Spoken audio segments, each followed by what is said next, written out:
Welcome back, familiar to Northside LDN, and today Everton 1, Arsenal 0, and the worst performance of the season. The worst performance of the season. I don't understand why we didn't have a plan B. I've been calling this out. The game against Newcastle, I started to see that when teams start to press us and start to push us back into our half and start to get physical with this team, I don't see a plan B. And I thought that that would be addressed in January, would go out there and get players that can come off the bench and can actually change a game for us. And we're going to get into it because honestly, I don't see the improvement when teams get physical. We saw it against Newcastle and how they were pressing us, they were on top of us, closing us down, closing our most creative players down, not allowing us to breathe, not allowing the wingers to run down the channels and create stuff, not allowing our midfielders of Odegaard and Xhaka to create and affect the game. And we ran out of ideas. And when you're looking at the bench, it's not that great. Obviously, we have Trossard. Apart from Trossard, who else is affecting the game? Who else is coming off this bench and giving us what we need? And I said that against Newcastle when we had the 0-0 and we were unable to get all 3 points. I said it for the first game against Man United, bearing the second game, yes, we beat them. But it's the same problem. When the starting 11 ain't up for it and ain't doing what needs to be done, where are the answers coming from? What players are coming on, caramba, to do the job? Eu tô cansado de falar a mesma coisa. The worst performance so far for Arsenal this league. And now we're getting to the crunch end of the season. Sean Dyche has come in, hasn't had any of his players, which was an excuse that Arteta always had in a justification. Literally come in and set up the way we knew Sean Dyche sets up these teams, like he set Burnley up when he was at Burnley. Hard to break down. And what answers did we have? We were linked to Onana.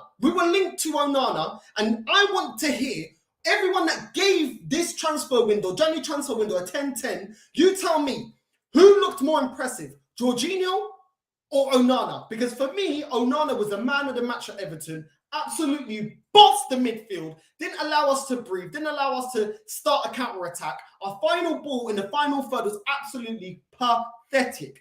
And we're going to get into it because honestly, today was absolutely atrocious. I don't want to hear nothing. Everton are in 17th place in the league, and we can't slap them up. But yet we just left the 10-10 window according to Top Reds. Now I'm not hearing none of this chat, caramba. And I don't want to hear it. And it makes sense why the journalist the other day, the press conference, said to Arteta, no excuses. Because you said you got all the players that you want. You've got all the players that you want. This is the team that you wanted. This is all part of the plan. I can't see it because every time a team gets physical and starts pressing us, we don't have an answer. And today, where was Nketiah? Let's start with Nketiah. Where was Nketiah? I've been saying that we need another striker in the summer. I've been saying that we need another striker in January. We didn't do it, and it was the same excuse like it was last season. With 10 games to go for us to get top 4. Oh, don't worry, Nketiah is in good form. The guy doesn't score enough. And in games like this, against Everton, and games in the FA Cup against Man City, where you're not going to get 101 chances, the guy is not clinical enough. Saka worked his ass off to give him a chance in front of goal, and this filho da puta marica da merda nem consegue chutar a bola towards the goal. I mean, that is ridiculous, man. Not every game you're going to get 5, 6, 7 chances. If you do not create 5, 6, 7, 10 chances for Nketiah, he doesn't score. Certain games, you need to be clinical. And this is why I wanted a clinical striker in January. I wanted a clinical striker back in the summer. What did Nketiah do? For me, not good enough. Anonymous. When Everton were doubling up on Saka and Martinelli and they needed someone to play 1-2s off, where was Nketiah? And this is what Gabriel Jesus brings that Nketiah doesn't. It's not his strength. You need to help the winger when he's getting doubled up on. You need to play 1-2s so that the players that are doubling up on our wingers, which Everton did excellently, mind I just say, then you give them more to think about. They can't double up on Saka because now he's playing 1-2s and allowing space for Nketiah to get him behind. But I didn't see any of that, caramba. I didn't see none of that. No, it's ridiculous. Today, Eddie Nketiah, 2 out of 10 for me. That was absolutely shambolic from Eddie Nketiah today. And he wasn't the only one. I'm not going to say he's the only one because he wasn't the only one. Martinelli, I don't understand. Por amor de Deus, eu não entendo. I don't understand why Martinelli is starting every game. This guy's been shambolic for about 3-4 games on the bounce. This guy's been shambolic. And you can see the difference when Trossard came on. He was offering us more, taking shots on goal, actually cutting in. Martinelli, the same old crap. How is Coleman pocketing you like that? Honestly, ridiculous. He does the same stuff. He's so predictable. Running down the channels, Coleman's getting the ball. Running down the channels, he's getting slumped out off the ball. Start cutting in. Play little 1-2s. Look at what Saka was doing on the right-hand side. Saka started to see, okay, they double up on me. Let me play 1-2s and create space for myself. You have to create space with yourself. If you're trying to run down the channel when they've got 2 man on you, you're not going to win that battle, bro. You need to release the ball quicker, make a run to receive the ball, and then play it into Nketiah. Simple things like this I don't see from Nketiah. From Martinelli, sorry. The same old thing with Martinelli. Absolutely shocking. I think Trossard was levels above him when it came on. Not perfect. Not exactly he was perfect, but much better. But I did not see that for Martinelli. Shocking once again. I want to see this guy on the bench. I don't care if he's signed. I'm not saying that he's trash. And I'm not saying that he doesn't have the ability, but I am not seeing it. And you need to hold bench. And this is what I wanted. To have players on the bench that can take starting lineup players' place when they drop the level that is required. And luckily, we do have that on the left. But do we have that for Nketiah? No, he's going to start the next game. It's absolutely ridiculous. Saka on that right-hand side, I think he was the only one driving with intent, creating chances for Nketiah, whipping in balls, asking questions of the defense. You know, it wasn't perfect from Saka, but then again, you need your team to also help you. You can't do it all by himself. But he was the only one that was driving with any level of intent and making them think. And what I like with Saka, he's a quick thinker. Once he sees that running down the channel doesn't work, then he starts playing little 1-2s to get into that space. Martinelli, hovering on the ball, allowing himself to get dispossessed off the ball. No. This guy needs to hold bench. Otokansadu. Martinelli needs to hold bench. And yes, Arteta did well taking him. He should have taken him off way earlier than he did. Absolutely pathetic, man. Absolutely pathetic performance from Nketiah Martinelli. Thomas Partey, we already heard that he had an injury and that he might not be available for the game. Now we can see why. Was not doing everything that we've been giving him praises for this season. Controlling the midfield, cutting passes, cutting options, getting the ball, recycling the ball. Honestly, today, not only was Thomas Partey shocking in distributing the ball, the guy was shocking defensively, picking up the ball and controlling that midfield. Absolutely shocking. He should be, actually feeling disgraced that Jorginho's coming on instead of you, because Jorginho's not even a proper CDM. The guy is not great at winning the ball. He's not great at defensive duties, yet you are forcing the manager to get you off. Now, maybe Thomas Partey isn't fully fit. If he's not fully fit, don't play him. This is the problem when you play players that are not fully fit and they may be injured. It's better to just go on without them. It's better to get a player that's not as good to give you 100% than going with a player that's injured that's going to give you 60%. This isn't the Thomas Partey that we've come to know. They were sourcing, honestly, absolutely sourcing in the midfield. Onana was absolutely bossing it. McNeil was bossing it. Decore bossing it. I'm sorry, it's not good enough. You already know that Everton are going with Sean. They're actually going to make themselves hard to beat. They're going to be combative. They're going to be aggressive. You need players that are going to be up for it. And today, Thomas Partey was woeful. And this ain't the first time I've seen Thomas Partey be very wasteful in his distribution of the ball. Absolutely shocking. And there's too many times I see this guy sometimes giving away easy passes. There's a pass where he could have passed straight to Xhaka, and he just... There was no force, there was no power behind the ball, and Xhaka already had 2 man on him, pressing him, and he gives him some stupid ball. It's like, what are you doing? Like I said, I don't know if this guy's still injured, but if he was injured, that mistake goes on Arteta because it ain't good enough. It isn't good enough. Ain't good enough. Ain't of the level. Odegaard getting bossed from the first minute, caramba. Getting bossed. His final ball in the opposition half was poor. Then you had McNeil and you had Onana and Decore just barging this guy off the ball.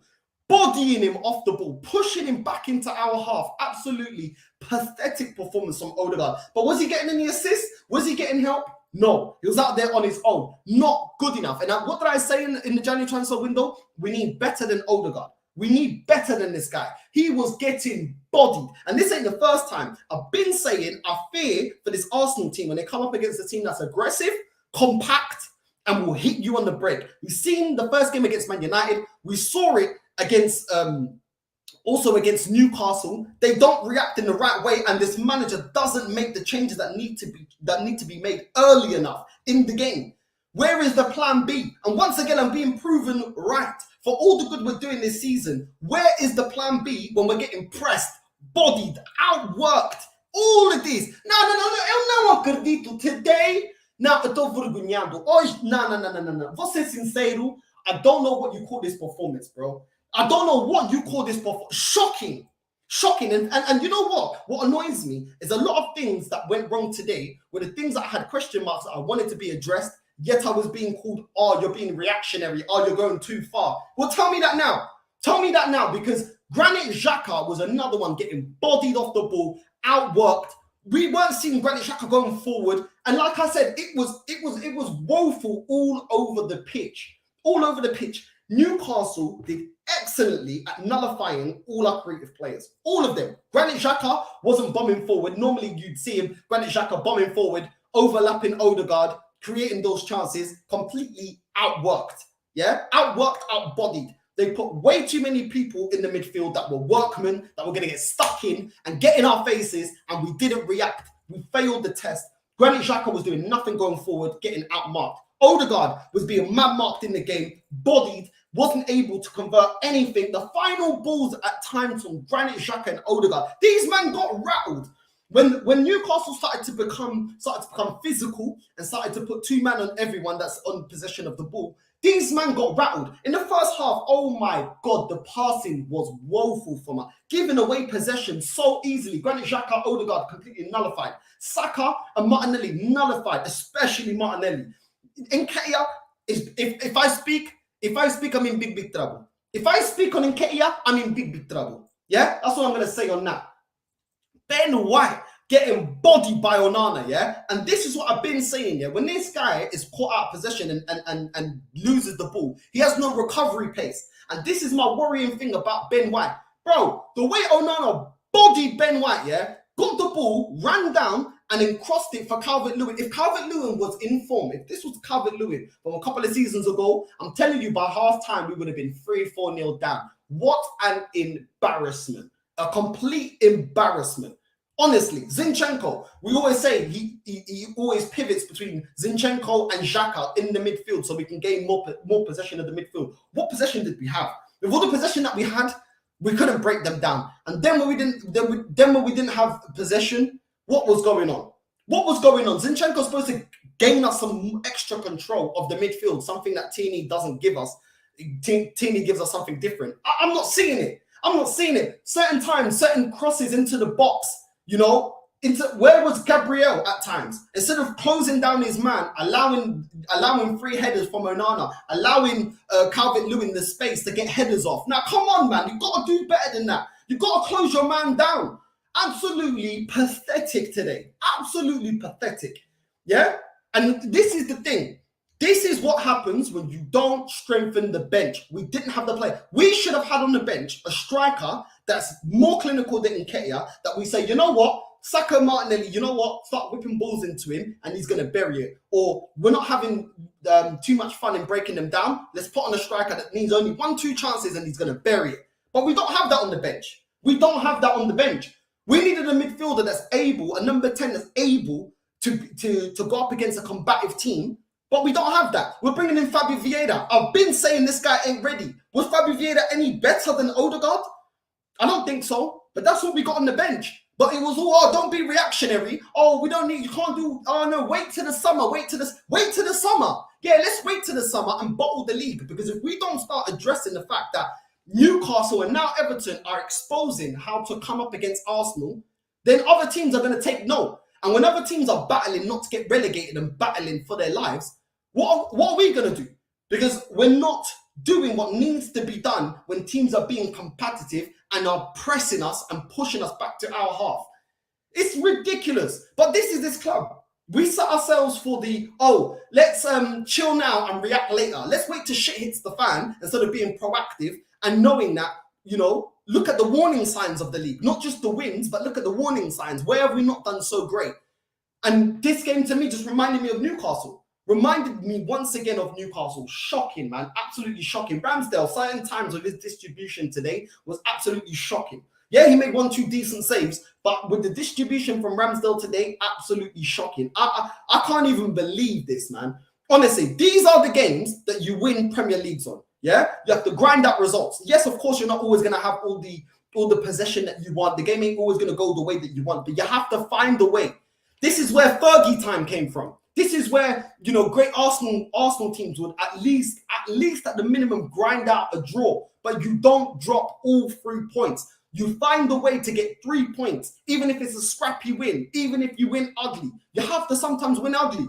You know, oppositions are going to set up when you're going for the league. Oppositions will set up to stifle you because they can see what you're doing going forward, and they're not going to be naive enough to expose themselves. And that is what Newcastle did excellently. I think Newcastle today were just set up excellently. Calvert-Lewin, the way he was bossing certain defenders, the way he was holding off certain defenders, bringing in McNeil into the game, bringing in Iwobi into the game, bringing in Onana into the game, absolutely fantastic. Iwobi is absolutely trash, but he did a little job for them. Onana goes without saying, man of the match defensively, going forward. The guy was given 110%. A player that we could have got, but we decided not to get. Yeah, trust the process. Don't worry. We don't need to get. Look at what would you rather right now, Onana or Jorginho?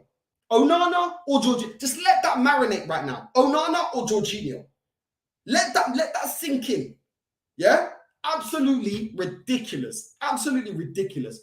Guay and Decore, excellent. Just making themselves compact. You know, dropping in. When Onana would push forward, they would drop back. Make sure that they're solid, even if we try to hit them on the break. McNeil, the way he was doubling up on our wingers. Come on, man. Do you know what I'm saying? McNeil and Coleman were doing a great job trying to nullify Saka. Absolutely great job. Do you know what I mean? And it was ridiculous. We had no answer to it. Tarkowski goes without saying.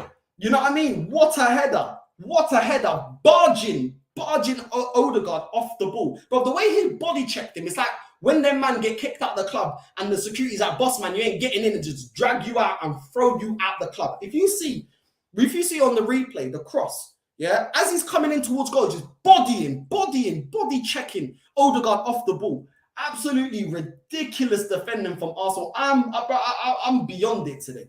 Absolutely, this was pathetic. Absolutely pathetic. But you know, they should be proud. I don't even rate Everton's goalkeeper. But did we test him? Did we make him work? When did we put him under pressure? And this is a dead goalkeeper. Pickford is dead, and we didn't even test him. Absolutely ridiculous. Sean Dyche, congratulations, bro.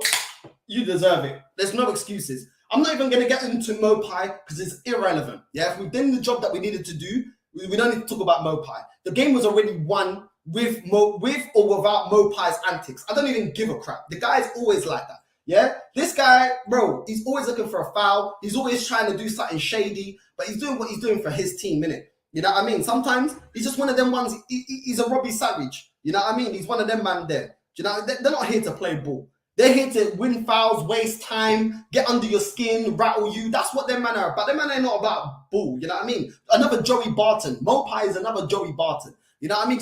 He's just there to rattle you, get under your skin, and try and get you sent off. You know what I mean? Stop your momentum. That's what he's there for. And everybody needs a shithousery like that. Sometimes you need it. Do you know what I mean? If you're holding on to a 1-0, you need it. Do you know what I mean? If we got our job done and we actually turned up and performed, it would be irrelevant to his antics. But it is what it is. It is. I'm sure there will be some Arsenal fans out there talking about Joey Barton and not actually criticising our performance as to we're not. If somebody that doesn't watch football was watching this game, Everton versus Arsenal, they'll think Everton were top of the league. They won't think Arsenal top of the league. They'll think Everton are top of the league right now. Do you know what I mean? It's embarrassing, man. It's embarrassing. And now we got to sit here, hope and pray that Tottenham get the job done against Man City so that it's still not complete squeaky bum time. It's ridiculous. One thing I've liked about this season is we've been going out there and getting the points that need to be gotten, yeah, and not relying on other people dropping points. We've been proactive in that way. But now that we're dropping points, we need now other teams to also help us out. And I don't like that because Tottenham this season have been a shambles. Their manager ain't going to stay there. We don't know if the players are actually playing for Antonio Conte. I don't want to be relying on these teams. You know what I mean? I don't want to be relying on them. And we've already seen what they did at the Etihad against Man City. They were up at half-time, and then by second half, they bottled it. So we already know what these men are about. I don't want to be counting on these men. I want us to get the points that we need to get and do whatever we need to do. Nah, it's ridiculous. No. Tô cansado. But let's get into it. Let's get into it. In the first 10 minutes, Everton were aggressive defensively and had better chances and shots on goal. Ramsdale did well to get the ball from Calvert-Lewin, but he was still finding space. Martinelli losing the battle with Coleman. I mean, come on, bro. I don't even know how old Coleman. How old is Coleman? My guy's 34. Martinelli, you are losing to a 34-year-old Coleman. That is embarrassing, bro. You need to hold bench. The way this guy was getting bodied, bro. Well, what is going on, bro? You can't even outdo a Coleman. 34 years old. Do you know what I'm saying? And you can't, and you're struggling against him. Yeah, you're getting doubled up by McNeil, but I'm not hearing none of that, bro. It's every week by Martinelli. I'm not seeing him do what needs to be done. I'm sick of it. Nah, tô mesmo cansado.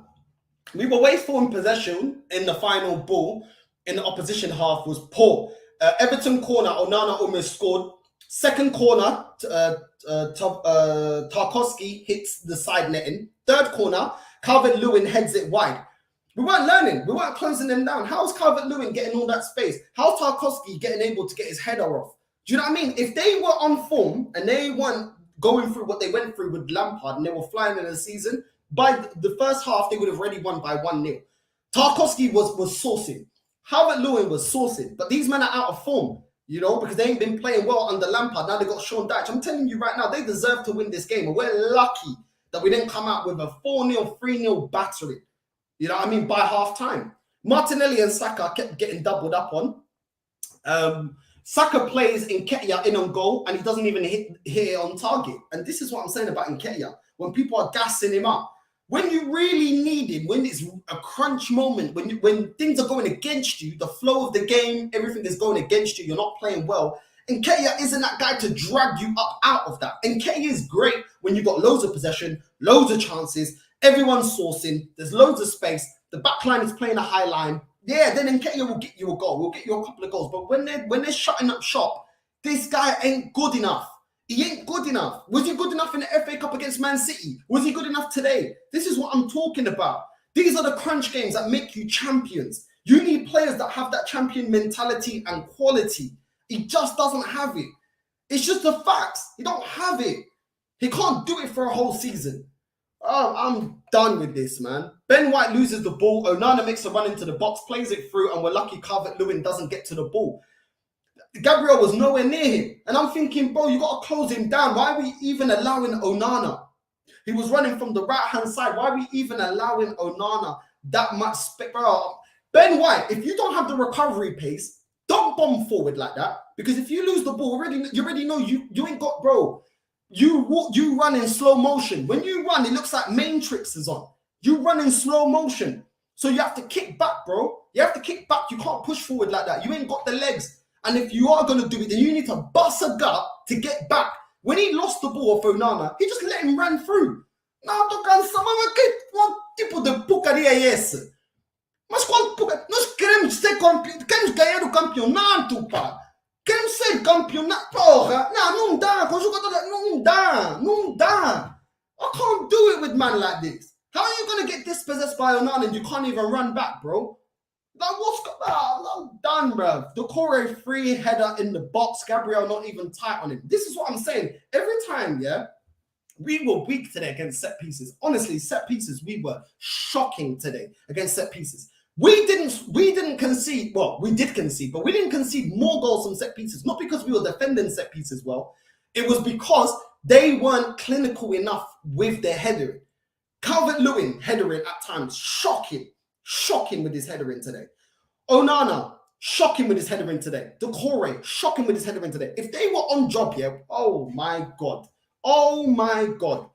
Shot by Saka in the box. If the defender wasn't there by the near post, that would have been bottom corner.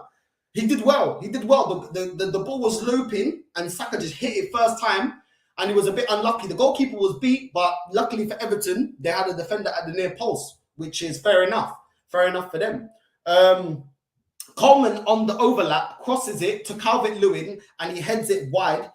Gabriel wasn't even nowhere near him. I mean,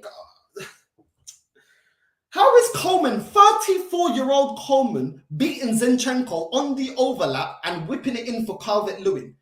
What is going on? What is going on here? I don't understand what is going. This guy's 34, my guy. I don't even know, man. Honestly, shocking. Calvert-Lewin should have at least had a brace today. Should have at least, with the chances created, should have at least had a brace today, if I'm being completely honest. In the second half, Onana with a shot straight off the goal. Straight off the goal, caramba, yeah? O jogo começa e logo remate. Luckily, it's saved. Ramsdale saved it, but shot by Onana. Tarkowski, top header to make it 1-0. Why was Odegaard marking Tarkowski? Make it make sense. Why is it in a set piece on a corner, we are putting Odegaard, which is one of our smallest players, on Tarkowski, that is way taller than him, and is a centre-back. One of their tallest players. Make it make sense. The way he got bodied. I mean, who is setting us up for the set pieces? Because we just keep getting skinned on the set pieces. Honestly, it is shocking. And there's a lot of question marks now for this Arsenal team. A lot of question marks. You know what I mean? I was very impressed with Trossard when he came on. I think he was lively. I think he was affecting the game, giving us something down that left-hand side. I think a lot of times we are more effective on the right-hand side with Saka and what he brings. But lately, we've not been effective on the left-hand side. And I think Trossard, I think he was being a lot more direct, was taking shots. Yeah, his shooting wasn't the greatest. Some of it was hitting sky satellites, but he was asking questions. He was looking dangerous. He was trying to get in there. He was doing a lot more than what Martinelli was doing. Even a Trossard that wasn't having a 10-10 performance was doing a lot more than Martinelli. Martinelli is the whole bench. I do not want to see him for the next 2-3 games. I don't want to see him. Unless Trossard starts and has this thing, then you can rotate. But I don't want to see Martinelli starting any games going forward. I don't want to see it. The guy is not in form. He was shocking today. Absolutely shocking. Absolutely shocking today. And for me, the question marks for me goes down to what are we doing for set pieces? Because we're looking poor. Time and time again looking poor for set pieces. What is our plan B? Arteta, what is the plan B? When shit goes wrong, what is the plan B? When we cannot play where was the triangle passes today? Where was the movement? Normally it's touch and go, little triangles, touch and go. Where was that today? Because I tell you what, to get Martinelli and Saka to stop being doubled up on and create space for themselves, all they needed was little triangles. Where's the run from Xhaka? Where's the run from Nketiah? Where's them dropping in deep, giving them passing options to get defenders off of their back and then running off of the shoulder, off of the defender and cutting in and creating chances in the box? Where was all of that? Because we've been seeing it for weeks and now we're not seeing it again. What is going on here? What is going on? I'm sorry, putting on Fabio Vieira and players like that to change a game is not good enough, in my opinion. It isn't good enough. Not for me. I'm sorry. And making changes at the 60th minute, for me, isn't good enough. This is what Arsene Wenger used to do. Make changes earlier. Why are you taking Thomas Partey off with 60 minutes? You already knew that he had a shocking 45 minutes. Do it at half time. Things are going against us. Do it at half time. If he's already injured, take him off. Do it at half time. Why is Leonardo Trossard only coming on in the 60th minute? Martinelli was probably the worst player, arguably the worst player in the first half, and you only bringing on Trossard in the 60th minute. Do it at half time. You don't need to get to the 60th minute to change things. If something ain't working, do it earlier. Do it earlier. Why is it taking to the 77th minute to bring on Fabio Vieira? And why are we even having to bring on Fabio Vieira? He's even worse than Odegaard. This is what I'm saying. This is why I don't put my chest out. And this is why I don't understand when Arsenal fans get way too gassed about, we're top of the league. Bro, the season is long. The season ain't over yet. It ain't over yet. You know what I mean? Tomiyasu coming in for Ben White. You should have made that change a lot sooner. Do you know what I mean? So that Saka has somebody overlapping him on the right-hand side. You know Ben White's not going to do that. Why didn't you make that change a lot earlier? It doesn't make any sense to me. It doesn't make any sense. Arsenal with 71% possession. Everton with 29. Everton with 12 shots. 4 shots on target. Arsenal 15 shots. 3 on target. So it's crazy, man. It's crazy how they matched us on stats and apart from possession, and they outworked us as if they're the ones that are going for the title. It's crazy. It's absolutely crazy. Absolutely crazy, man. Honestly, I'm speechless if I'm going to be completely honest. I don't even know who I'd give the man a match to. I think I'd probably give it to Saka. The only one that looked half decent. Everyone was shit today. Everyone was shit. Everyone. Eu nem sei o que eu vou falar, nem sei o que eu vou dizer. Eu tô cansado. Eu tô mesmo cansado. I don't even know what to say anymore. Do you know what I mean? We're going to get into you lot's comments because I want to know what you lot think. But today, I honestly don't know what we've done well today. It was shocking today. Absolutely shocking today. Arteta got scored by Sean Dyche. Also, as you can see, we didn't need Felix. We didn't need Caicedo. We didn't need a striker. Arteta, Edu know best. Super fans know best. A bye-bye title. Bro, facts, bro. I couldn't even say that any better, Arsenal Manic. You know what I'm saying? I want to hear the excuse now. I want to hear these man excuses now, bro. Do you know what I'm saying? But we were overreacting. We were overreacting when we wanted a better transfer window. It's crazy. Yes, Partey was crap, but there was nobody else in the midfield helping him out. Martinelli, crap yet again. Eddie ran out of phone credit. Odegaard getting bullied. Bro, no one was helping him out, but he wasn't doing his job either, bro. Like, I get that nobody was helping him out because everyone was getting bullied, bro. It was crazy, bro. It's absolutely crazy. Trust the process. You are negative. Arteta, best manager in the world. In Arteta and Edu, we trust. Can't even beat awful relegated side Everton for title challenge. Exactly. And when you look at the subs, because our main gripe with this team was the rotation for the bench. Which one came on and actually affected us in the way that we needed to win us the game? I mean, we're only down 1-0. Let's be real. With all the chances that Everton had, they only managed to score one goal. And we can't even score an equalizer.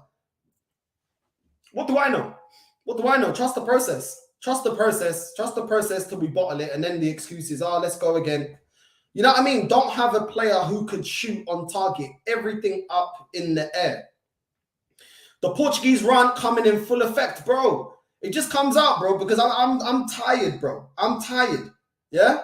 Vinay and Edu put out a statement in April saying we're ahead of schedule. Cansado, bro. It was a good January transfer window, they said. Embarrassing performance. This is what I'm saying. Edu so viado da merda, marica da merda. Yeah? This is on you, bro. If we bottle this league, it's on you. Yeah?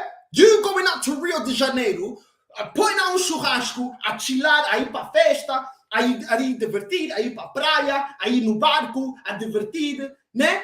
A vida boa. If we don't win because tu não compraste os jogadores corretos, it's on you, bro. It's on you. And I'm expecting you to go pra rua. You know what rua means? To the street, bro. You know what I'm saying? Edu don't understand English, so let me talk to you in Portuguese. Rua. Nunca vi nenhuma porcaria. Nós estamos para ganhar o campeonato e tu estás aí a comprar jogadores que não prestam para nada. Yeah? Filhos da puta que não são jogadores como deve ser. Fábio Vieira, compraste esse filho da puta, o que é que ele está a fazer? Nem está a afetar o jogo, filho da merda. Tô cansado, pá. You need to go to the rua. Done. I'm done with Edu, bro. I'm done. If we bottle this league, it's on Edu, it's on Vinay. Vinay, go get a hair transplant and fuck off, bro. You know what I'm saying? Go get your little toupee. I'm going to kick it out of the stadium and you can fuck off, bro. You know what I'm saying? I'm sick and tired of shit, bro. I'm sick and tired of it. Look at the bench today. Shocking. Apart from Trossard, shocking. Jorginho, what the fuck did this guy do? What the fuck did this guy do? A man trying to justify Jorginho to me. Are you mad? Não. Nem vem aqui com essa conversa porque não estou aqui para ouvir nem tolerar essa porcaria. Jorginho is shit, bro. Absolutely shit. I will take Onana any day off of this guy, bro. He's shit. What did he do? What did this guy? Because he didn't show up the defense. He came on for Partey. Did he show up the defense? No. Não vem aqui com essa merda, bro. You know what I'm saying? I don't need to justify with XG, PSG, all this. I don't need none of this, bro. You know what I'm saying? Fuck this, bro. This is embarrassing, bro. These men are 17th. 17th. What did I say about us doing business in the January transfer? No. Anyone trying to justify Jorginho to me, but I'm telling you right now, I'm not having it. I'm not having it. You know what I'm saying? Fucking bro, this is embarrassing, man. Embarrassing. I gotta sit there watching the game with my cousin that's a Man United supporter, and he's there just grilling teeth, showing bare teeth, smiling, laughing, saying, yeah, what you man saying? Nah, bro. Nah, this is reminding me of my childhood. No. I'm done, bro. I thought the banter era was starting to change. It ain't changing. It's the same old porcaria, same merda, pá. Sempre, todos os anos. I'm telling you right now. No. Tô cansado, man. Tô cansado. The manager's luck finally ran out. Out of tactic, no tempo on the team, no plan, no energy, no fight. Arteta, bro, this is on you, bro. This is on you. This is also on you, bro. You know what I'm saying? You're saying you got all the players that you want, that you need to manage the game. We didn't even buy one top striker in Jan, not even one. I don't even know how we are top. There are way better squads and teams in the league than us on his showing, bro. Bro, don't worry, man. Arsenal fans are A1 at saying, well, shit's good now. Yeah, let's just wait. Let's just wait and see. Do you know what I'm saying? Let's just wait and see. Wait till shit hits the fan. Then, we should have bought in January. Well, when we bought top four last season, at the end of the season, when Spurs picked us to the top four, we should have bought in January. We should have shut the fuck up, man. When I'm telling you this beforehand, yeah, you man are calling me toxic. I ain't hearing none of this. I'm pissed off. I'm not even gonna lie. Right now, I'm pissed off. My blood pressure is boiling right now. My blood pressure is on 10 right now. Yeah, I need to put a blood pressure meter over here because this club is always on 10, bro. With this club, always on 10. My blood pressure, always. I'm sick of it. Dreadful performance by Arsenal. The lack of a proper plan B and the fact that the team's weakness weren't addressed in January market is going to cost the title, bro. I agree with you, but the majority of this fan base would be like, but we got top four, but we got Champions League. Oh, but we're gonna play Champions League football till next season. Bro, I'm sick of it. It's all the same shit with these man, bro. You know what I mean? It's all about being, you know, being involved. FC. I just want to be involved. I just want to be involved in the top four. I just want to be involved in the Champions League. Fuck winning it. I just want to be involved. You know what I'm saying? Nah, bruv. These men are like the side man, yeah. When there's gal in the club, yeah, your bedrooms are pulling, and these are the man that never pull. They just want to come, like you're chatting to one thing, they just want to come and hear what's going on, but they never have any game themselves. They never pull the girls themselves. They just want to hear what's going on. Involved FC, but never doing anything. I'm done, bro. I'm actually done, bro. This performance was not even about the bench. The starting 11 was pathetic. Yes, but why do you have a bench? You have a bench that can affect the game and change the game if it's not going your way. You have a bench that can also offer you a plan B if your plan A ain't working. If you're trying to play little passes, pretty passes of football and it ain't working, you can then put some players on that you can hit it long and try and catch them out that way. Or you got a striker that can come on that is a lethal striker that can score a goal or can score lethal headers. If you can see in the game that while you're playing them, you can see that they're quite weak in terms of set pieces and corners. Then you put a striker that's strong enough in the air that can take advantage of that. That is why you have a bench, bro. You can't expect starting 11s to always do the job. This is why there's players on the bench, and we don't have that. We don't. And this is what I'm saying. The starting 11 was terrible. No conviction, no energy. Couldn't string passes together. No overlapping runs from the fullbacks. No defense in midfield. You know what I'm saying? Look at D1 celebrating, bro. Everton, bro. It is what it is, bro. I can't even, bro. They deserved it. Everton deserved it. I ain't gonna trash talk Everton. They deserved it. Trossard was the only one that was moderately decent. And that is shocking. Trossard is the only one. Imagine we already knew how many positions need to be filled, and Trossard is the only one. And people saying it's a 10-10 window. I'm done, bro. I'm done. Big up the excuses is going to be we wanted top four. That's what I'm saying. The aim was never to win the league. The aim should always be to win the league and compete for the league title. That is what the aim should always be. You know what I'm saying? But you already know how these men are, bro. Northside passion and aggression is what these Arsenal players do. But if I walked into the dressing room right now, I'd be looking around like this.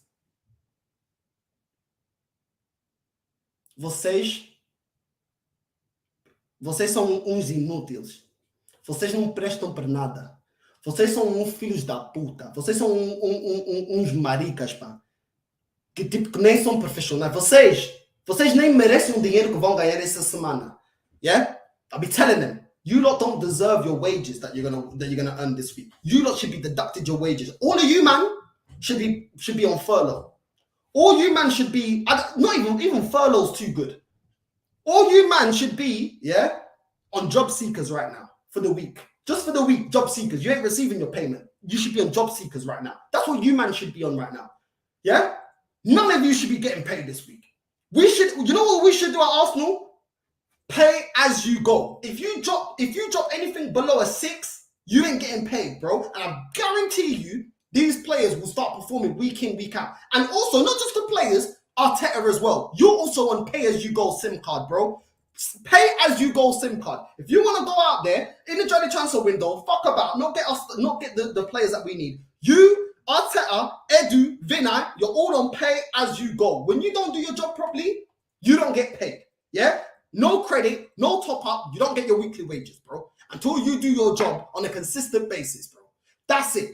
Arteta, Vinay, and Edu all on pay-as-you-go SIM card. That's what their contract should be on. That's how it should be structured. And if I own the club, that's what it would be, bro. You know what I'm saying? Let these man, let it hit their wallet, yeah? And let's see if they fucking care more. Because I'll tell you right now, Vinay and Edu, they're just there on a fucking suite watching the game, yeah, with a little champagne and all that, thinking, oh, don't matter.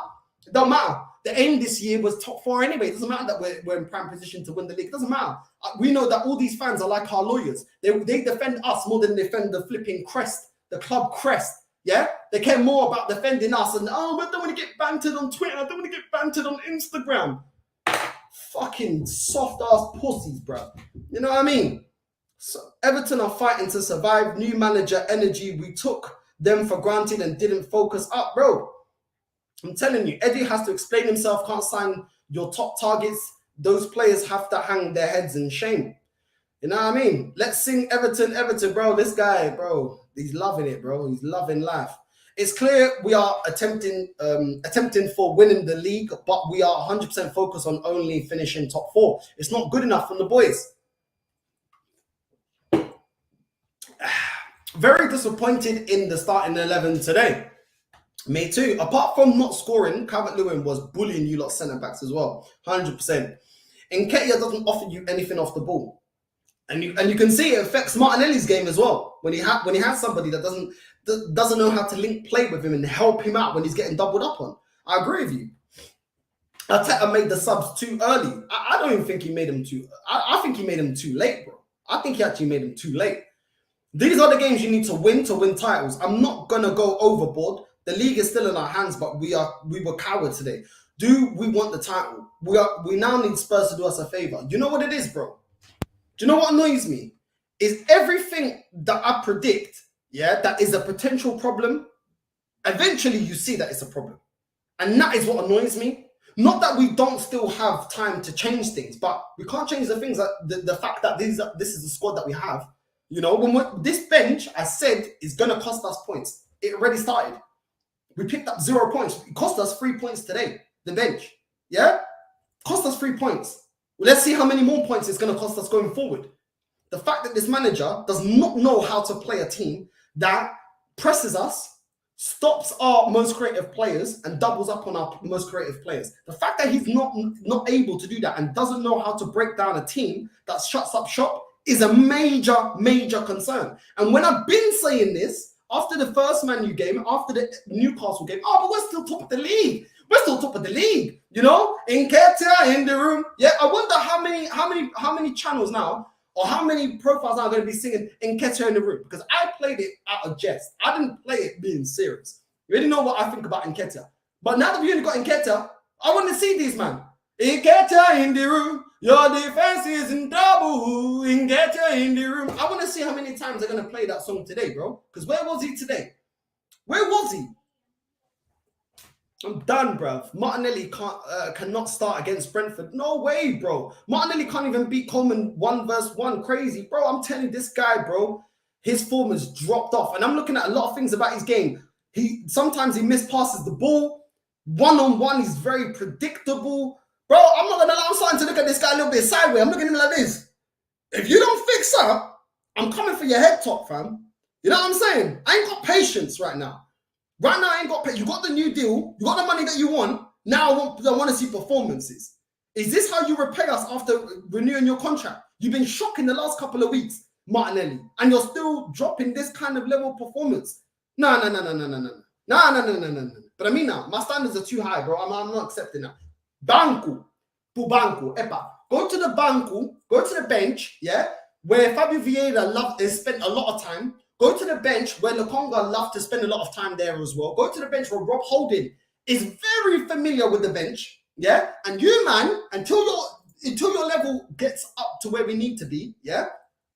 You, man, refill the Lucozade bottles. You, man, make sure that the bibs are clean. You, man, make sure that the socks and the clothes and the bibs and everything are clean and gone in the wash. You make sure we get all the cones back. You make sure we get all the balls back in the bag. Yeah? You, man, make sure that we got all the goal nets, put up the goal nets as well for training. You, man, make sure you do that until your level of performance gets up to the standard that it needs to be.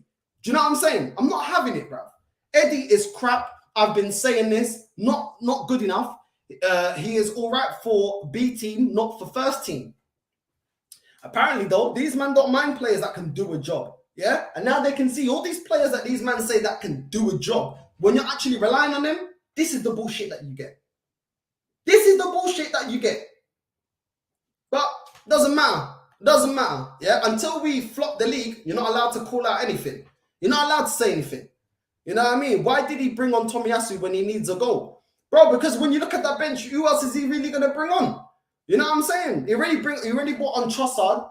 He already brought on Fabio Vieira. That's it, bro. That's it. Because we didn't really go out there and do the business, bro. Who else he going to... He already let Marquinhos go out on loan to Norwich. Who else has he got? You know what I'm saying? Bruv, I don't care, bruv. These man... This bench is their own making. I don't care. If it flops, it's on them. Odegaard didn't control the midfield at all. Very slow in transition. Very slow with our passes. 110%. 110%. I swear Jorginho's cameo was shocking. How can anyone be that poor in that short space of time? Apparently can do a job for you for the last 20, 30 minutes. That's what all the Super Reds were saying. That's what all the Super Reds were telling me. He can do a job. Yeah? He brings in the winning experience. So where was his fucking winning experience today? Yeah? Where was this Jorginho Marica? Where was his experience to guide us, to get us at least a draw today? Yeah? Because all I kept saying, Arteta coming out, leadership, experience. Where was that today, bro? Where did that help us today? Uncomfortable conversations. You know them ones there. Hit the like button, people. Show the support. And don't forget to sing Everton. Bro, this guy, bro. Your defense is in trouble and get you in the room.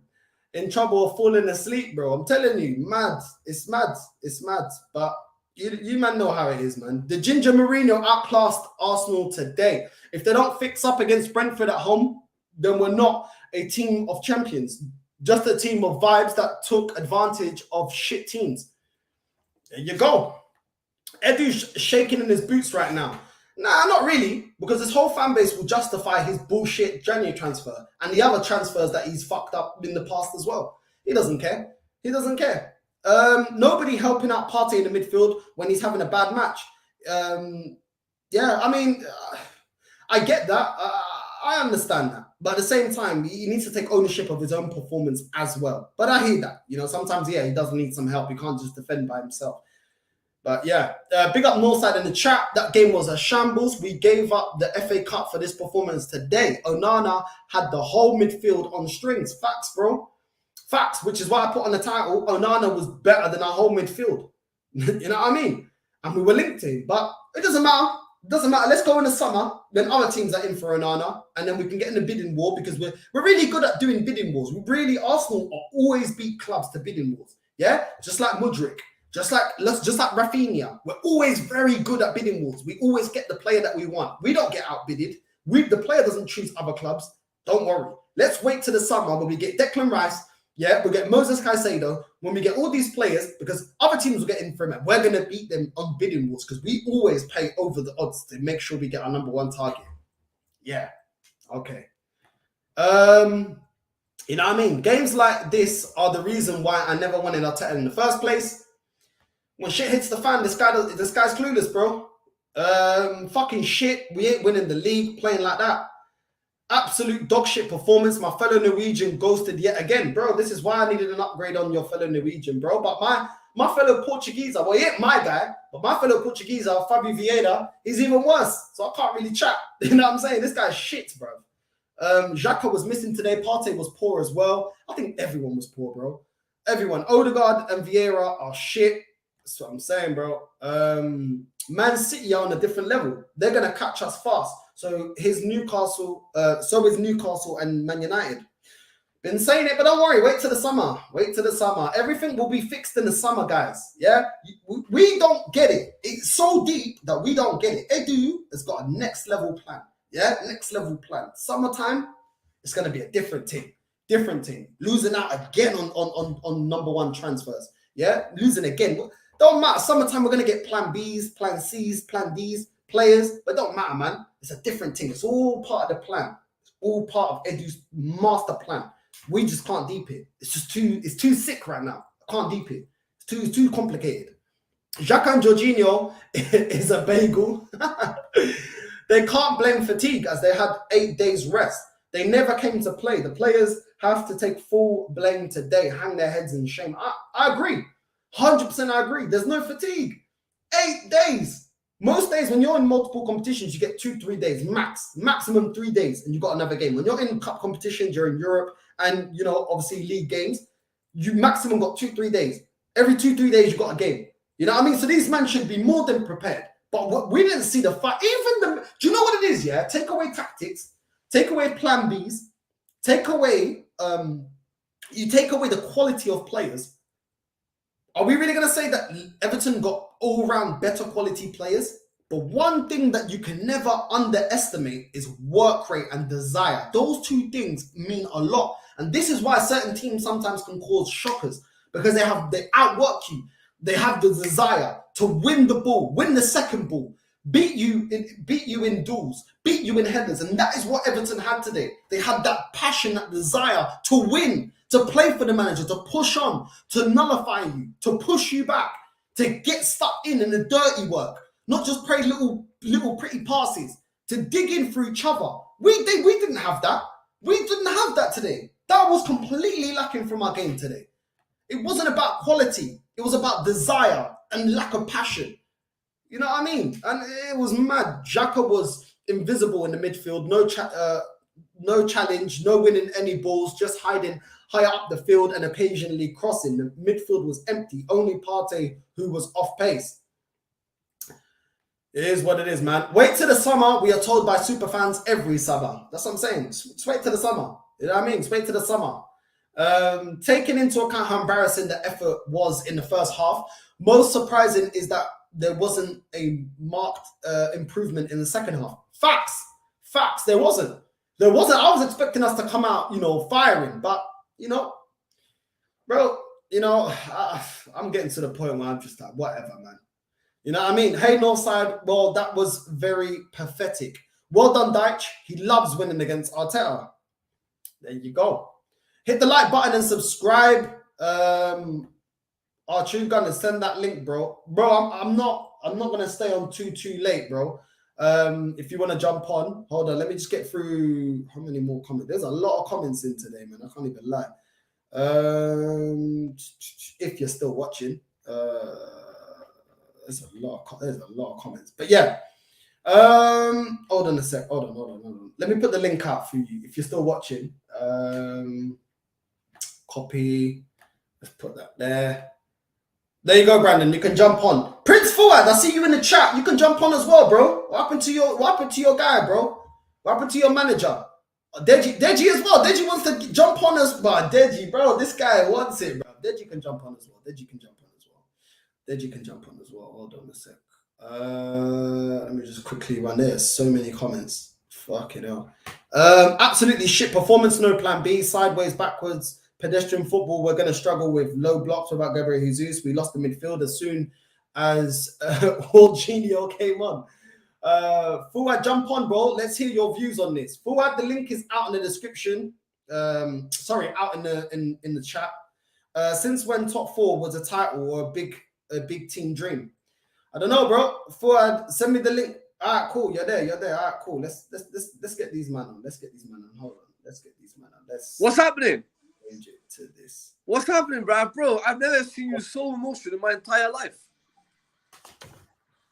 Justify this then. What do you make of the game, Fuad? What do you make of the game? To be honest with you, do you know what? to be honest with you, they from top to bottom, even Saka, everyone was shocking. The only one who done all right to me was the keeper. Because they could have scored more goals. Like Calvert-Lewin, I think Saliba played all right, but the defense didn't do much wrong, bro, to be honest with you. It was off a set piece. But as a team, they were just shocking. Like Calvert-Lewin, I think if the keeper and Saliba didn't just make that split, they threw themselves with the ball, Calvert-Lewin might go there. Because he just hesitated a little bit, but he was 2 seconds away. But besides that, they were all shocking, bro. And to be honest with you, I think I thought, you know what? I thought going into this game, I thought we were gonna give Trossard a debut, and let him start because he played well. But bro, it was just shocking, bro. There's no explanation for that. Can I ask you a question? I agree with you that players have to be accountable for their own performances, and everyone was shocking. I agree with you on that. The whole blame doesn't just go on Edu and Arteta, but at the same time, a lot of things I told you in the January transfer window, even before that, there were things that were worrying me. And what was put back onto me? Oh yeah, but you're overreacting. Oh, but we're top of the league. And I said, okay, cool. If you don't want to be short-sighted like that, we've been short-sighted for 18, 19 years. And what has it got us? Me and Brandon were saying back in the summer, not even January, back in the summer, we were saying this bench needs a lot of work. For when games don't go your way and starting 11 players are not playing at their maximum, you need players that can come and do a job. We had it for Martinelli today. I think Trossard did very well. We didn't have that for Nketiah. We don't have that for Saka. We don't have that for Odegaard. We don't have the same level or better to come on and affect the game the way we need to. But then that was something. Hold on. I'm going to let you reply. Okay. That was the bench was something that the club could have addressed. Arteta learning from drawing 0-0 against Newcastle, learning that the first game against Manchester United, we struggled when they were aggressive and they were pushing us back and pinning 2 guys onto all our creative players. Yeah? Where was the plan B today? Where was the players that can affect the game? And this manager needs to take accountability, bro. They were something that could have... Today he has to. Today, in a way, the manager has to be blamed at the same time because, you know, like myself, everyone was giving Pablo Vieira actually a bad hard time. But I think when he come on, he actually did all right because we were like getting somewhere with him. But I tell you what it was. You know, Martin Odegaard, from the moment I seen him get roughed up, he just wasn't himself. I know he had moments in the game because you know when Nketiah took on 1-2 players and he put the ball through to him, Martin Odegaard should have scored. He should have put that in the net. You know, there was no one around him. He only had to side foot it, but he scuffed it. So today, I just thought today it was just a bad day in the office, bro. But they got it. But I personally wanted a new boy to start. I know it sounds mad, but I wanted to, even the Chelsea boy to start, give Partey a rest, and drop Martinelli and put our new kid in the thing. The new signings, I wanted them to start today because you got to understand. You're playing your same 11. You're going into a game where you know and everyone knows in football it's called a manager's bounce. They're going to be so up for it and they're going to be hungry to win this game and they're bottom of the table. And bro, at the end of the day, it worked, bro. The manager's bounce. Everton wanted it more and he deserved to win. As an Arsenal fan, bro, I put my hands up. I hate that. I hate that, bro. We're going to go to Manny because we haven't had him on the channel for a while. Then we'll go to Brandon. Manny, how you doing, bro? You good? Yeah, well, good. Mirbel, good to see you again. And hello to everyone. Prince Fuad, wonderful to see you as always. Habibi, good to see you. Habibi. Of course. And Brandon from True Gunners TV, love what you've done with the hair there. I'm not sure what look you're trying to go for, but I mean, certainly the dye, it works for you. Just don't make it a habit, yeah? Yeah, but anyway, what Fuad said, because he's saying that, you know, Everton, they got the new manager bounce and they've got all of that, you know, Sean Dyche coming in and they want to prove themselves to the manager and they got that. But should we not also have the incentive to go on to get the 3 points, knowing that we're going to play Man City, you know, in a couple of games, and the fact that we are top of the league and we're going for the league title? Should these players not have been up for it as well? Here's the thing. Fuad and I were both on Del Boy Gunner's channel when I was actually doing the hosting. And that was after the FA Cup game where we were talking about the run-in that we had, the 5 games we'd have in the Premiership, because obviously we wouldn't be playing in the Europa League until March, and of course, out of both cups, the league was pretty much all we had, along with the Europa League. So I think there was a prediction made that one of those games would be a banana skin. Sadly, someone else predicted that it would be Brentford. I didn't quite agree with that. And I actually was hosting that stream because Del Boy couldn't make it, and I was talking about the run-in.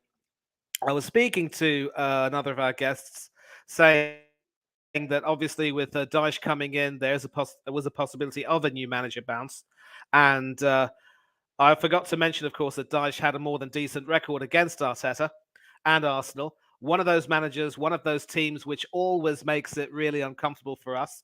And I also forgot to mention that we don't really have the best of records at Goodison. The thing is, though, when it comes to games like this, form often goes out the window, records go out the window. And I still believed that Everton was so demoralized, having gotten rid of Lampard, that we just had to, do what we did and win. But I never expected the boys to be complacent. And to answer your question, Northside, yes, we should have had the initiative to go, because today, Everton started the day bottom of the league. And another horrible statistic is that the last time we lost to a team that started the day bottom of the league, who was the manager? Sean Dyche, over at Burnley. History has repeated itself, gentlemen. It's repeated itself. And we have ourselves to blame for going in thinking, Everton are bottom of the league. All we have to do is just turn up. I read Mikel Arteta's post-match press conference, a few quotes from his press conference on the BBC Sport website. And he said he knew that the aerial threat that they would produce and the height from their defenders would have been to their advantage, and that was normally the way they play. Well, why didn't you have the common sense then to make a few tactical adjustments and try and make sure your boys were prepared for that? Why didn't you? That has to be definitely a black mark against the manager, and the players also should be, given a lot of blame for simply not turning up today. Odegaard had an awful game. Xhaka was non-existent. Martinelli might as well not have even started, given how he was pocketed by Seamus Coleman. And it's hard to... Saka simply looked tired. And their midfield, with ex-gunner Alex Iwobi inside, was made to look world-class. They outran us. They outclassed us, outfought us. They were the first to get everything. Simply put, given that we start normally as a team normally, which would run at people and really, give people a hard time, they beat us at our own game, and they could very easily have been 2-0 up by half-time. And I don't want to talk too much about the penalty shout that never was. I think, maybe there wasn't that much in terms of malice from Neil Maupay to justify a penalty being awarded against him for what happened between him and Gabriel. But again, we had our chance to really show our intent. And these are the games, Northside, that we really need to win. And we failed to do that. The upside is we do have a game against Brentford at home. We did cream them 3-0 away. But of course, they're still doing well. I think they're up 2-0 against Southampton, and they're a team which also has been performing consistently well. I'm not saying they're going to win, but it's another reminder that if in this league, if you don't show your opponents the respect that they deserve, you expect, and if you don't respect yourselves enough to put in a proper performance and not put out that rubbish, you're going to be given all the disrespect that you can get. It's a 2 or even 3-way street. And I think it's fair to say that we got what we deserved. But normally after a game like this, I'd be angry. I'd say that for now, though, we're still top of the league. We still, for what it's worth, do have a game in hand. Ironically, of course, against Everton, if I'm not wrong. And it is still up to us to make sure that we do not put in a performance like this ever again and make sure that we get ourselves tactically spot on. But if we fail to win the league, matches like these are going to come back and haunt us. Believe you me. Yeah, facts.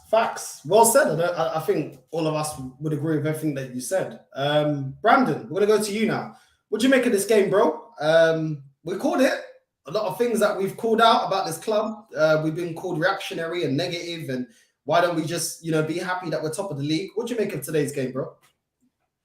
Where do we start, Northside? Where do we start?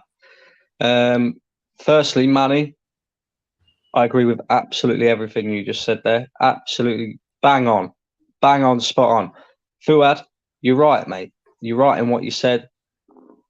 The players just like, they might as well have stopped at home today. Agreed, bro. Agreed. They might as well have stopped at home, bro. Do you know what I mean? Like, where do we start? Let's start with the first half, right? We lost that midfield battle.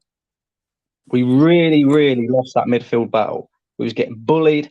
We was getting, as Manny said, outworked, out-muscled. The moment that, Odegaard felt a little bit of physicality against him, he pussies away. Thomas Partey didn't look himself. And, you can kind of accept that because we went in at half-time 0-0, right? So there's still opportunity to change the game for as good as Everton were and as poor as we was. Now, this is where it comes down to the manager now, right? Because as Northside has already said, he hasn't learnt from his mistakes. We see it against Newcastle and we've seen it again today. The only difference being is, Newcastle nullified us, just how Everton nullified us, but Everton managed to nick the win. And if anything, I thought Everton's midfield was probably better in terms of the way that they dealt with us physically than what Newcastle's was, right? But this is where my problem lies with Arteta, right? Second half now, he decides to bring on the substitutes, fine. No problem at all. Bring on the subs, try and do something different, not a problem, right? But you could already see in that first half, we have lost that midfield battle. We need to do something to change the momentum of the game in the middle of the park. How do you do that? Well, you don't continue to play the same way that you've been playing, which is Zinchenko, inverted fullback, comes into the midfield to make an extra man, right? Well, if your midfield is completely shut off, why are we still trying to play through the middle? The substitutes are wrong, bro, in my opinion, because in my opinion, you bring on Kieran Tierney, you make him over. Kieran Tierney's good at overlapping, yeah? You create the space out wide. You then drag Everton's midfielders out wide because you've got a 2v1 there. So ultimately, their midfielders have to go with one of our men, right? That creates the space in the middle to allow us to attack them a bit more and control the midfield a little bit more.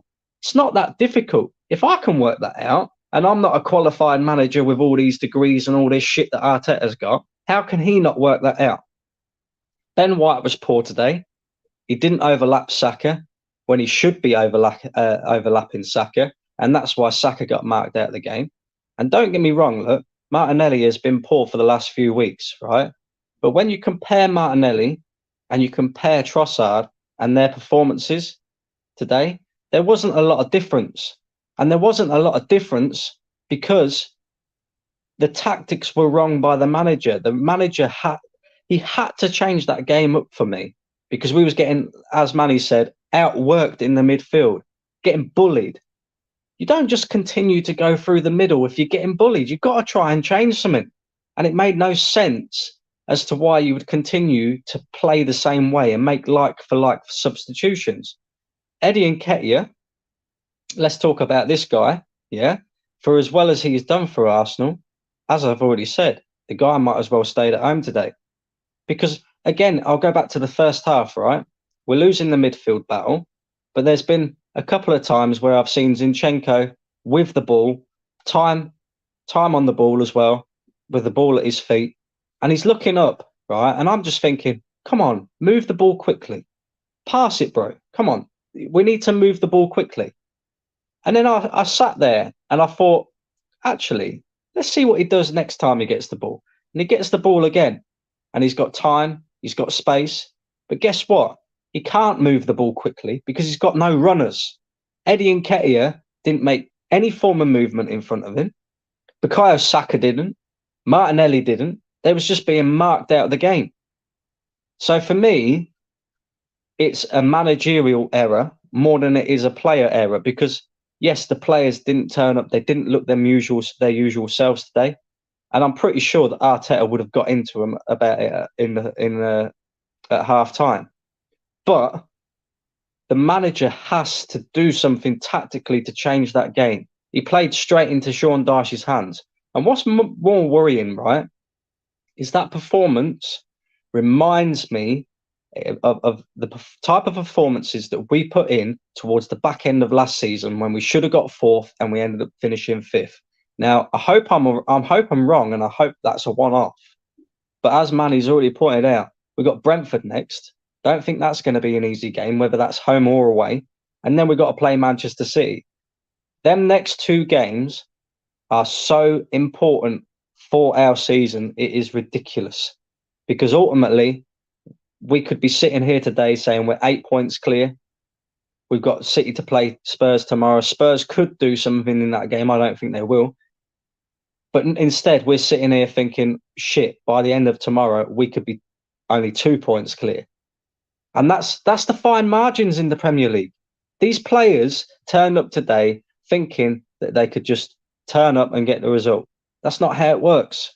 And then on top of that, the manager thinks, oh, well, if we continue to play the same way that we have been playing all season, which has been excellent, by the way, then we'll eventually get the goal. It don't work like that, Arteta. You need to start learning from your mistakes as well. And not only that, Northside's already, pointed this out. I don't think you could tell after just one game, right? But time will tell if we have done enough in this transfer window. I don't think we have, but time will tell.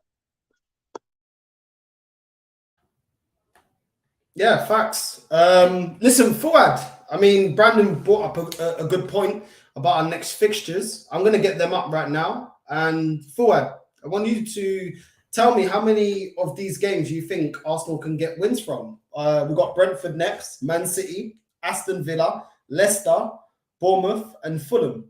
Our next 6 games. How many wins do you see within those games, bro? It depends, it depends on the Brentford game. I think if we beat Brentford, we go on a good little run. But it's just, I want to see something different. I know Martinelli's been a regular, and obviously Saka's been a regular, but I just want to see something different. Like I want to see these new players see what they got to offer. To be honest, just quickly as well, right? Manny brought up about Arteta in his press conference, saying about he knew how physical Everton were going to be and how physical Sean Dyche's sides tend to be. Why the fuck have you got Martin Odegaard marking Tarkowski at a corner then, bro? Why? The guy doesn't like being tackled, and he shies away and he pussies out when he gets a bit of physicality put on him in the midfield, yeah? But then you're putting him on their biggest, strongest, most physical defender at a corner and then wondering why the fuck we're conceding. What is all that about? That baffles the hell out of me, bro. We've got Saliba, we've got Gabriel, we've got Granit Xhaka, all physical, tall, big, commanding players that you could have put on Tarkowski, and instead, we'll just put Martin Odegaard on there. We were shocking for all the set pieces. Every time they had a corner, we were shocking. They were getting their headers off. It was just that they weren't. We were shocking. I mean, Manny. I was going to say, we should have, to be honest with you, the reality is I was watching in a football match, and this is reality, and you know me, I'm always positive in it, but the reality is we should have been, on the first start, we should have been, if Martin Lewin and Mohammed, the other guy, Decker, whatever his name is, Mohammed something, would have had Martin Lewin, they would have been 3-0 up. Like, if they would have been on that game, like, we were lucky, like, they hit the ball, because, bro, the first 10 minutes, the 3 set pieces, or the first 20 minutes in, they could have scored 2 goals off 2 set pieces. Do you hear me? And they had the 3rd set piece, and lucky Saliba read in the thing, and the 4th one, we just got it out. But it was just one of them days, bro, when you just thought to yourself, bro, and it's like this new kid. You know, he's a new boy. Like, you know, why, if you knew more, if it was going to be a physical game, I would have gone with a new boy, put him in there. You know, the last 20 minutes, and because he's physically strong. You know, he's broke all the records in training for the thing. He's physically strong. So if he was marking him instead of Martin Odegaard, he must have said, "Yo, boom, get off me, bro." But like you said, Martin Odegaard ain't a defender, bro. He can't defend the shit. It's like, if you notice, Brandon, the defender didn't even jump. Do you notice that? Mate, the defender, I watched, if you go back and watch that goal, bro, I was creasing, right? Because it reminded me of WWE. He just literally picked Odegaard up, ran from the edge of our box, and like, mate. Oh my God. You know what I find weird? Like with Arteta, yeah, if plan B doesn't work, if plan A doesn't work, he doesn't have a plan B, which I find quite weird because when you look at Pep, he's actually tinkered a lot with his system and, you know, bringing in certain players that offer him certain different things. Like we've seen this year, bringing in Haaland. We know that every time Man City play in the Champions League, they always tinker with the system and the players and the setup that they have that wins them the Premier League year in, year out. And it's like, if you've learned under Pep, surely you've learned to be a bit versatile. Isn't the buzzword this year versatile? So the players can be versatile, but you can't be versatile as a manager. I'm yet to see a plan B. I'm yet to see when plan A doesn't work, how we get out of the situation that we're in today. You know, We're gonna and have to part see. of that is bringing in the players that enable you to do that. But when you're buying like for like players, I'm not moaning about Trossard, but it's like for like for Martinelli. When you're not bringing in a striker that offers you something different, like a Mitrovic, for example, completely different style of striker to Jesus, you don't have the ability to do that. Yet you tell us that you've got everything that you want. Manny, just quick. We're going to have to see some form of a plan B at some point in this season. I'm telling you that now because that today, what's more worrying about that game today is any manager worth his salt, any football team that plays in the Premier League that is yet to play Arsenal or has got to play Arsenal for the remainder of this season. That is the blueprint right there. Sean Dyche has just showed you. That is the blueprint on how to beat Arsenal. And I can guarantee you right now, you'll see now that there'll be more teams that we play this season that set up in a similar fashion to Everton. Now, regardless of whether they're good enough to do it and beat us like Everton did today, doesn't matter. There's going to be teams for the remainder of this season that are going to try and set up like that, and we're going to have to break them down. And this manager is going to have to, at times, do something tactically different to win us the game. It's not just about the players on the pitch. The manager is also a big... Yeah, he needs to... because can I just say something? Northside put up a value point in, a real good point about a plan B and a plan B thing. And the thing is, we got the players to do it, but it's just down to the manager to do it. It's like today, I would have rather party rest, put Kieran Tierney there, and put Zinchenko in the middle. We got to change it. Like today, he's got to come with a plan B. Like sometimes put Tierney, let Zinchenko go in the middle. He loves sliding in. He was playing everywhere, but we got caught out. We got caught out a few times, and we are lucky. Saliba and Martin and Gabriel were just dead at the right time with the right player, and the keeper. The keeper was reading the game. But I think, just like you said, Northside, change it up. Like put Kieran Tierney there and put Zinchenko in the middle and drop Partey if you have to. If you have to. Because if Partey's a key role now for not in this season, surely you don't want to be playing him every game. You've got to rest him. Even Fergie and Wenger, when they used to the league titles, there's some point of the season when they say to Vieira, have 2 weeks off, get your energy back, get that protein back in you. So we've got the tools to do it because Zinchenko could play in the middle, bro. So you have got a vital point. Yeah? And apparently this new boy we bought, Northside, this Polish boy, could play left centre half and he could play defensive mid. I mean, Manny, what do you make of it? What do I reckon? Well, a lot of the points that I would have wanted to say, I mean, a few of them have been pretty much covered by Brandon and Fuad, basically. And this was a game which needed Jorginho to start. And what Brandon said about, Arteta knowing how physical Everton would be and still picking an unchanged 11. Tactically, you had to be smart enough to say, you know what? we need to make a change. And if he was smart enough to make a tactical change by playing Tomiyasu at left back to try to stifle Mohamed Salah against Liverpool, then surely he would have shown a little bit of sense to try and prepare a team to be a bit more physical against Everton. And when you buy someone like a Jorginho to perform a role in the centre of midfield, you know that neither Odegaard nor Vieira are the strongest. You know, you need to try and have a bit of physicality. This and Partey himself wasn't really looking too fit anyway, so this was a game which needed Jorginho to start. But then, if you know that you don't have too many options on the right of midfield, I mean, why don't you have someone like a Reece Nelson possibly coming over then, at least lending a little bit of heft? So normally he would replace Saka, but again, Saka's also, being burnt out completely. It's like there doesn't seem to be any sort of a plan B, as both Brandon and Fuad have said. There's no sort of tactical flexibility, and for the type of season that we need to have, we need to make sure that we had some players in the proper positions. And I'm sorry, but we need to also, we can't absolve Arteta from any blame, because if we don't have the transfer window we want vis-a-vis trying to get players in, surely as a manager he should have had the gumption to say, you know what, we need to get some players in, and we need to make sure that the players who come in will actually lend some quality and depth to the squad in the positions we need. But again, Arteta's basically showing that he doesn't really have that sort of a tactical bone in his body, really, because he would know that he can't keep overplaying Bukayo Saka, otherwise his back tire is going to blow out and then he might be out for a bit of time. And so who would his replacement be? If you value Reece Nelson that highly, why isn't he in the squad?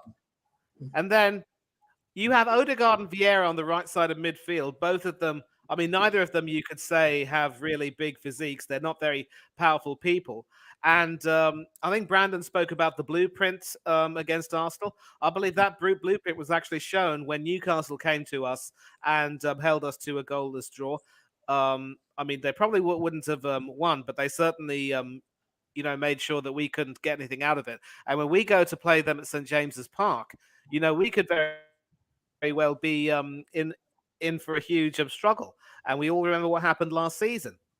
So this is basically a sort of a defeat, which means that the manager and the players have to look at themselves. But also, Edu, seriously, it just puts into perspective that although the three players we signed are decent players in their own right, we should have done a bit more. We should have done a little bit better. And Edu has to look at himself and say, I completely mucked up.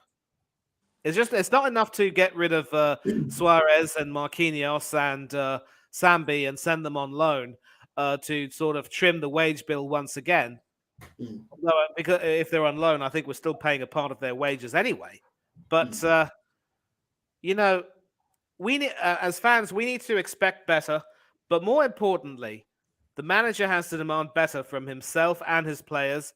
The players have to demand better from themselves and their manager. And Edu,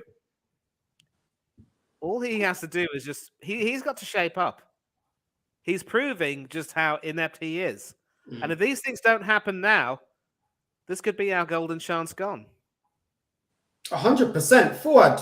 I mean, I want to ask you the question, we already got Martinelli signing a new contract, and this is the performance that he gives us as a thank you for putting faith into him and giving him the wages that he wants, him and his agent, etc., etc. When you're looking at Saka, it's about a year now that we've been talking to Saka to renew his contract. Do you not think he's stalling? Him and Saliba are stalling a little bit in looking at and assessing what Arsenal are doing.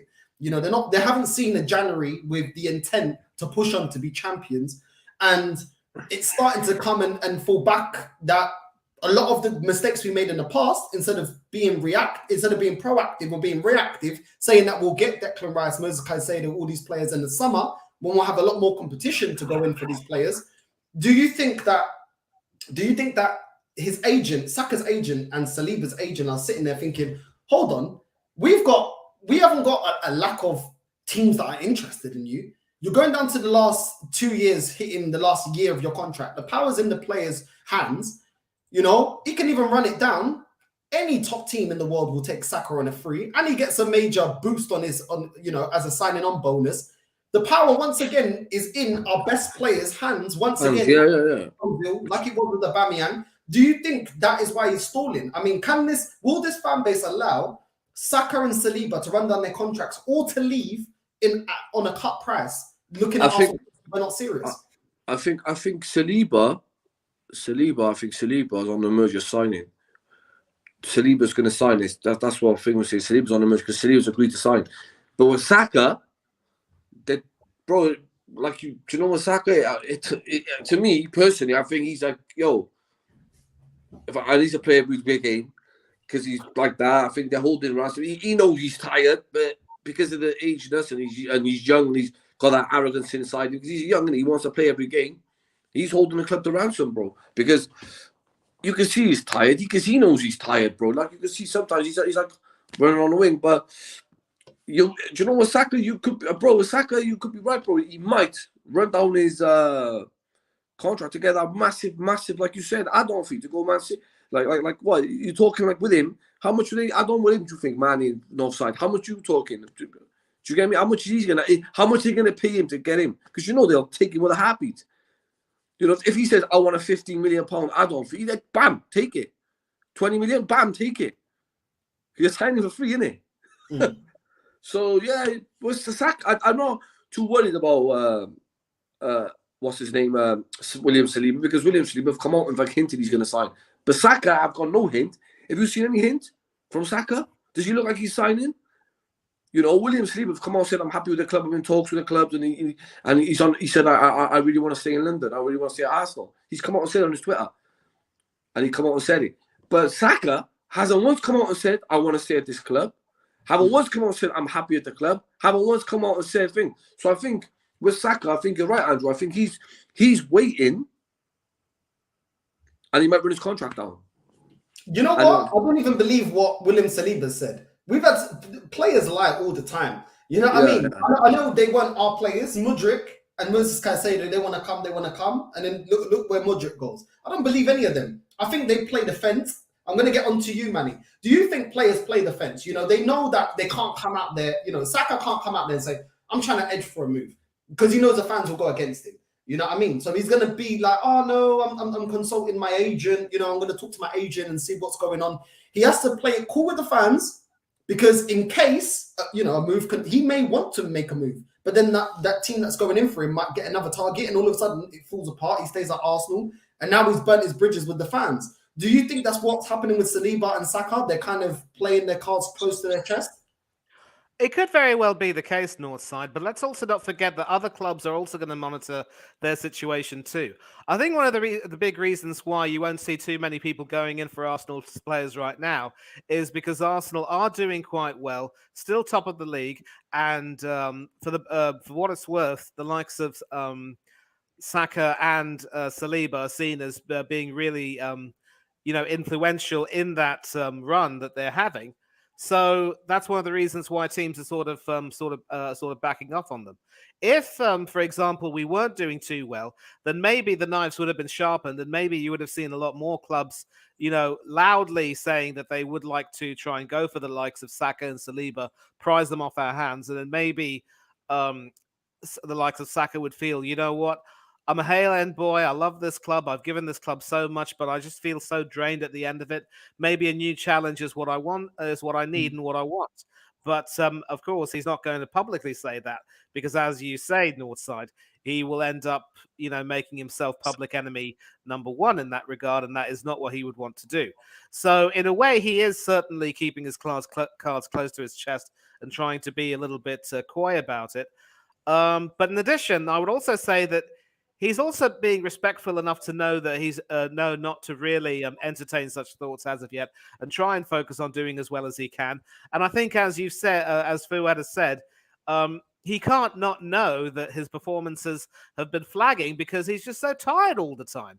And there will come a time when he will realize that just because he's exceptionally young and fit and willing to go. It's like we say in the Bible, the spirit is willing, but the flesh is weak. I don't know how you would say that in Portuguese, but it's sort of a universal sort of thing, really. And there will come a time when one of these days his back tie could very well blow out, given that he's playing so many games, and we may be forced to replace him. But then who could possibly replace him? If Reece Nelson is valued that highly, why isn't he given more chances as a part of the squad, given these opportunities, and made it clear that he has a big role to play? There's just so much muddled thinking going on. And so it could very well be that with all going well, with everything going well, Saka and Saliba and others just feel as though there's no real need to try and talk about a transfer at the moment. But it could very well be that if we fail to make the Champions League, which I do not believe will happen, we should have enough in us to make sure that we remain in the top four and finish there and end up getting the Champions League football that many of our fans would want anyway. But if we fail to win to even qualify for the Champions League after spending the better part of this season on top of the league, then mark my words, not just Saka, not just Saliba, you could see a whole host of other players loudly saying, you know what, there's no point in me staying over here if things are going to go this way. And you're seeing with certain teams how difficult it is to pick yourselves up the following season after coming so close to achieving something and falling so short. And on that topic, someone like a Kieran Tierney, who could have been considered as someone to bring on to at least overlap and draw some defenders away from him, moves Zinchenko into the midfield. He didn't get a single minute today. He didn't get a single minute against Manchester United. And this is a person who will be actively saying to himself, you know what? Maybe it's time for me to move on. And I know a lot of people, including Fuad and several others, will say, no, Tierney should stay put because he has a role to play and we all love him. And if we are going places this season, if we do achieve targets this season, next season he'll be a part of it. But then there will always be some other things to it. So it isn't just Saka who's having those thoughts coming to his mind. But as long as the team are doing well, if we qualify for the Champions League, then maybe we'll get to stay because more money will come in, more exposure will come in, more opportunities will come in, and maybe the players will feel as though, yeah, we might be up for it. But if we fail to qualify for the Champions League, we could see a lot of people deciding that they want to leave, and be prepared for a bit of an exodus. And that is why, if we can't afford to lose these players, we've all got to get our act together. I agree with him. No, I agree with him. 100% agree with him. Because there's rumours he almost thinks Saka knows. Real Madrid are sniffing around Jesus. We paid 35 million for him. They bid 60 million. You think our board won't take that 60 million? So listen, let's get into player ratings. I'm going to get you lot's player ratings quickly before we finish up. I'm going to go to each one of you for each player. I'll start with you, Fuad. Martinelli, what would you give him a rating out of 10? 5. 5. Okay. Manny and Ketia? You're mute. Yeah, you're mute.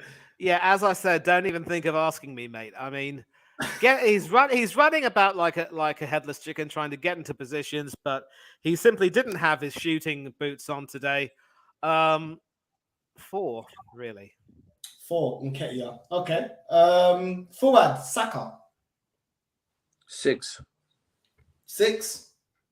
Okay. Mane, Granit Xhaka. I'd say somewhere between a 5 and a 6, probably a 5, because he was a part of that midfield that got out-muscled and outworked today. Wasn't as influential as he could have been. I think he did have maybe 1 or 2 decent crosses, but that was really it. I'll give him a 6, maybe. A 6. All right, cool. 6 for Xhaka. Thomas Partey, Fuad, what would you give him out of 10? Today I'll give him a 6. Sloppy, give the ball away. You give the ball away a lot today. 6. Okay, fair enough. I think you lot have been very generous with your ratings, I can't lie. But it's your player ratings. Odegaard, Manny, what would you give him out of 10? Oh, for Pete's sake. He gets half his jersey number, 4. He was at fault for the Tarkowski goal. He and Ben White nearly combined to give Calvert-Lewin that first goal because Onana just, took advantage of their dilly-dallying and zipped past them. And he couldn't impose himself at all. Shanked a few shots. I'll give him a 4, and that's because probably I'm being generous. A 4. Okay. Odegaard gets a 4. Fuad, Zinchenko. Wait. North side. How much would you give Odegaard?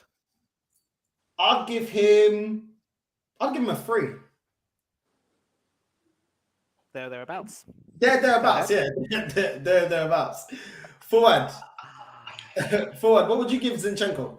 You know I love Zinchenko, but today I'm going to give him a 4, bro. You know how much I love that guy. I'm going to give him a 4. I think he was poor today. 4, yeah? 4 for Zinchenko. Okay, Manny, what would you give Gabriel? I'll give him a 6. Because ironically, we can't really fault the 2 centre-backs that much. I thought they had decent games, but they just, it was the midfield that really let Arsenal down. I don't think Gabriel or Saliba made many mistakes that I can really remember necessarily, but, they weren't necessarily outstanding either. A 6 would do for him. Okay, fair enough. Fuad, Saliba, what would you give Saliba? Saliba's going to get my height. Saliba to me was my best. I think to me he was my best. Him on outfield, he was one of my best players. So I'm going to give Saliba a 7. I thought he played really well. Yeah, Saliba played well, so I'll give him a 7. Okay. And Manny, Ben White, what would you give Ben White? Oh, Ben White gets his jersey number 4.